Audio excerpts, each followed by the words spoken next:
Baik, itu berkenaan dengan qasar. Seterusnya kita akan lihat apa dia jamak. Jamak bermaksud menghimpunkan. Ya. Daripada Ibnu Abbas radhiyallahu anhu katanya apa? Maksudnya Rasulullah sallallahu alaihi wasallam menjamakkan solat zuhur dengan asar ketika bermusafir dan menjamakkan solat maghrib dengan isyak.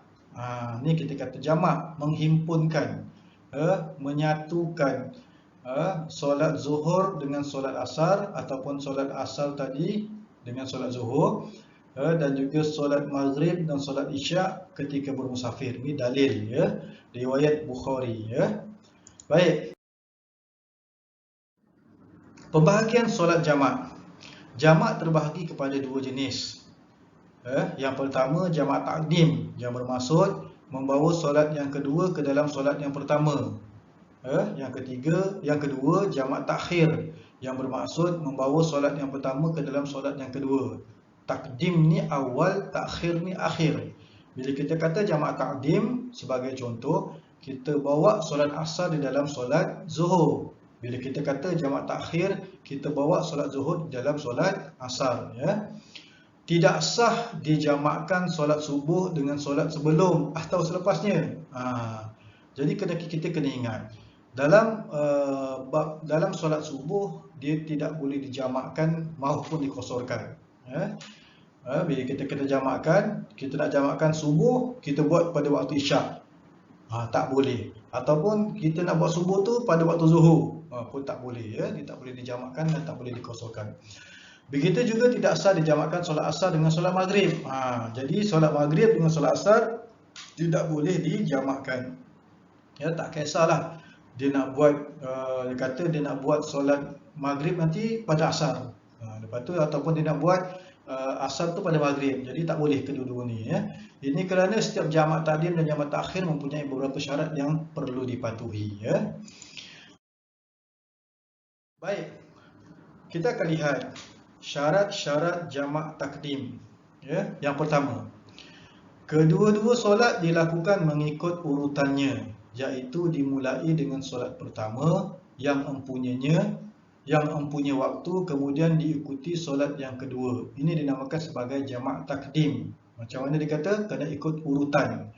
Dia dimulai dengan solat pertama. Kalau kita kata zuhur dengan asar, solat zuhur dengan asar, jadi jamak takdimnya adalah dilakukan pada waktu zuhur. Maksudnya dia nak buat jamak takdim, jadi dalam masa yang sama dia kena ikut urutan, ya. Maknanya dia kena solat zuhur dahulu, dan kalau dia nak qasar buat 2 rakaat, kemudian solat asar, ya. Dia kena sembahyang ikut waktu dia, ya.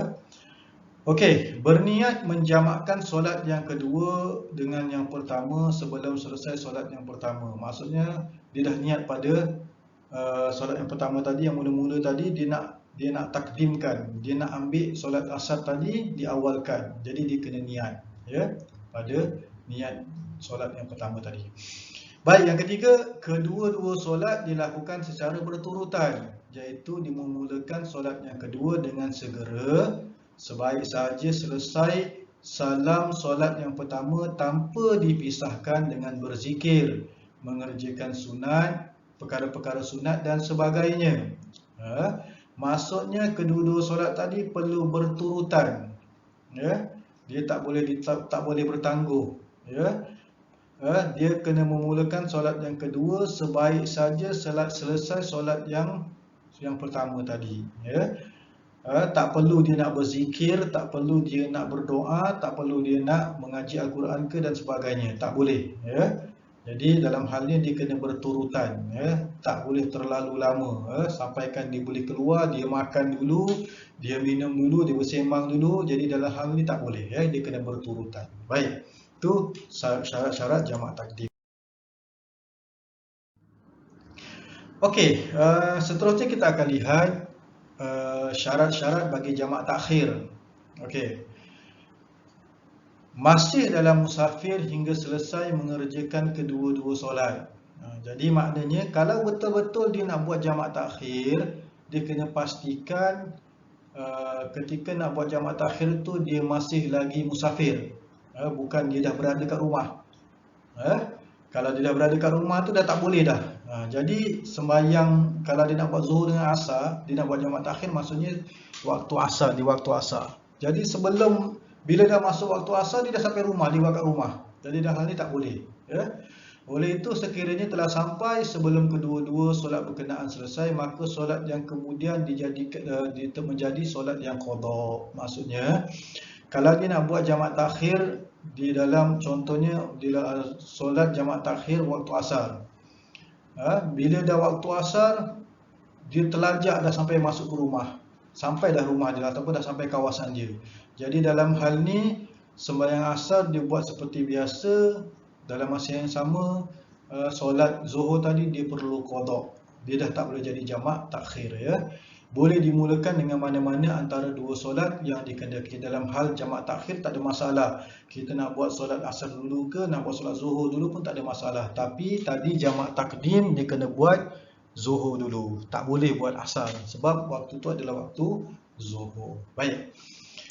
Seterusnya kita akan lihat syarat-syarat perjalanan yang diharuskan qasar dan jamak. Apa dia syarat-syarat perjalanan tadi, Ini yang kita namakan sebagai apa dia musafir. Yang pertama, perjalanannya adalah jaraknya hingga 81 km dan lebih. Kita dulu belajar dikira sebagai 90 km. Itu langkah selamat, Tapi dalam fiqh 81 km dah kira boleh, Jadi kalau kita rasa ragu-ragu, carilah 85 ke 90 km ke atas. Baik, itu syarat pertama. Syarat yang kedua, perjalanan yang tentu tempat tujuannya. Oleh itu, orang yang merayau-rayau tanpa tujuan ke tempat yang tentu, perjalanan mereka tidak boleh jamak dan kasar. Jadi kena ingat, musafir itu dikira sebagai seseorang yang melakukan perjalanan dengan ada tujuan. Bukannya merayau-rayau, pergi berjalan sana, berjalan sini, berjalan sana, tiba-tiba nak buat jamak dan qasar. Jadi tak boleh. Itu dikira sebagai bukan musafir. Musafir dia kena ada tujuan. Seterusnya perjalanan tersebut tidak bertujuan maksiat. Justru tidak diambil kira perjalanan musafir untuk berniaga arak, mengamalkan riba atau menyamun. Ini contoh-contoh perkara-perkara maksiat, perkara-perkara dosa, jenayah. Jadi dalam hal ni tujuan dia musafir bukan maksiat. Contoh tujuan lain dia bermusafir, mungkin musafir nak eratkan hubungan silaturahim, mungkin dia bermusafir untuk pergi kenduri kahwin, saudara mara. Jadi dalam hal ni tujuannya adalah untuk mengeratkan hubungan silaturahim. Jadi dalam masalah ni tak ada masalah. Baik. Itulah sedikit sebanyak berkenaan dengan jamak dan qasar, yang menjadi rukhsah, keringanan kepada orang yang bermusafir. Sekian, terima kasih.